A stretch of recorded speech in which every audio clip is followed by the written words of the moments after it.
Do this 5 times like I did last time.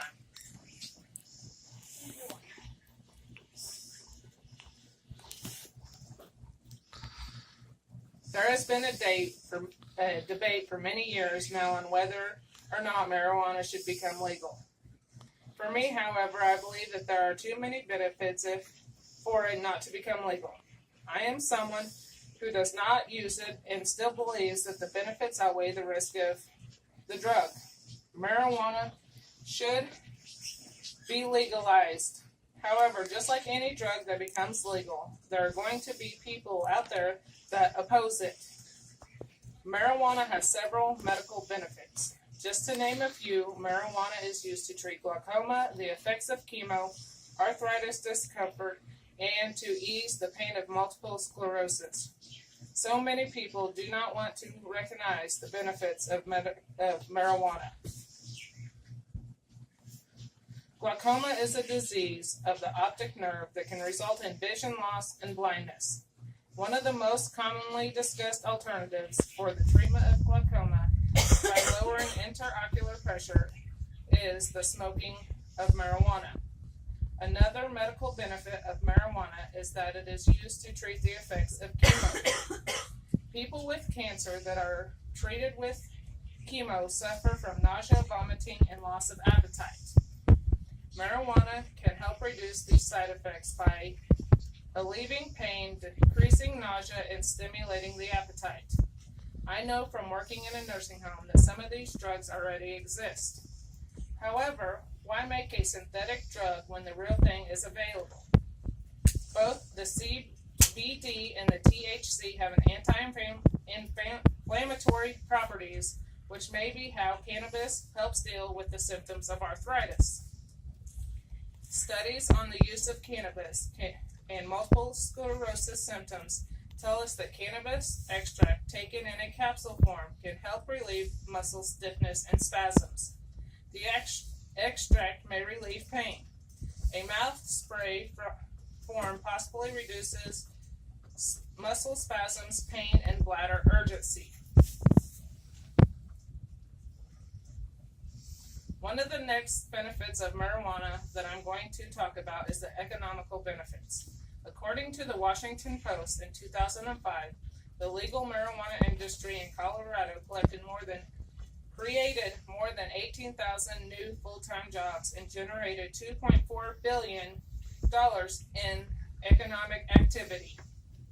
These indirect impacts of marijuana legalization came from increased demand on local goods and services.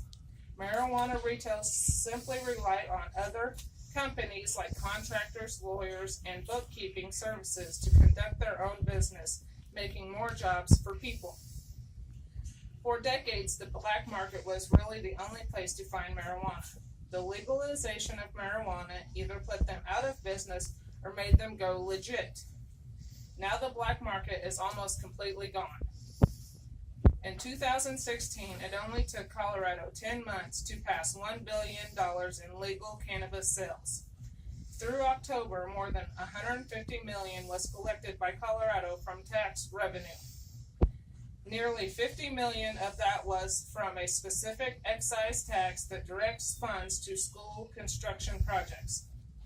The first $40 million collected annually from the excise tax is earmarked for school projects. Not only does the money coming from tax revenue help the city and state, it also helps out the school. Legalization of recreational marijuana would remove one of the sources of gang-related drug violence. In the states where marijuana is completely legal, those who encounter injustice of some type can now turn to the police and the court systems rather than turning to violence. That benefits not just their safety, but the safety of the public at large, who are often innocent victims of gang-related drug violence. Legalization of marijuana and recreational marijuana would do two very important things: provide the police and courts with more money through tax revenue, and it would also give them more time to focus on more violent crimes. Too often, the police and the court system were overwhelmed with handling individuals brought in for simply possessing marijuana. The problem was under the law, those individuals had to be treated as though they were carrying meth, heroin, or cocaine. That flooded the court system and overcrowded our prison systems. Legalizing marijuana would relieve the pressure on these already overworked public servants.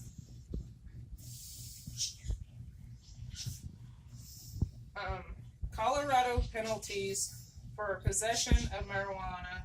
If you have 1 or less ounces, you have no penalty, no jail time, and no fine. If you have 1 to 2 ounces of marijuana, it's a petty offense with no jail time and only $100 fine. If you have an open and on public display or uses of 2 ounces or less, it's a petty offense, no jail time, and $100 fine. The only time you go to jail is when you have 2 to 6 ounces of marijuana on you. 2 to 6 ounces is a misdemeanor with 0 to 12 months of jail time and a $700 fine. 6 to 12 ounces is a misdemeanor with 6 to 18 months of jail time and a $5,000 fine.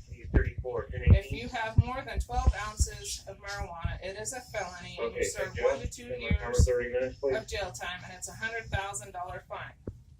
Now, if you compare that to Missouri's laws, if you have up to 10 grams in Missouri, it is a misdemeanor with no jail time but a $500 fine for your first offense. For your second offense, if you have up to 10 grams, it's a misdemeanor with 1 year of jail time and a $2,000 fine. If you have 10 to 35 grams, it's a misdemeanor with 1 year jail time and a $2,000 fine. If you have 35 grams to 30 kilograms, it's a felony with 7 years jail time and a $10,000 fine. Possession of more than 35 grams but less than 30 kilograms has often been charged as intent to distribute. To me, it all has to do with whether the benefits outweigh the risks.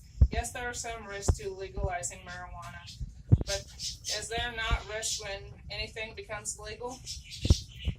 Some states determine that the benefits outweigh the risk. However, I believe that if the benefits of marijuana can help just one person, then isn't it worth making it legal? I know that there are always going to be people against it. However, you have to consider whether helping someone is worth it, and for me, it is.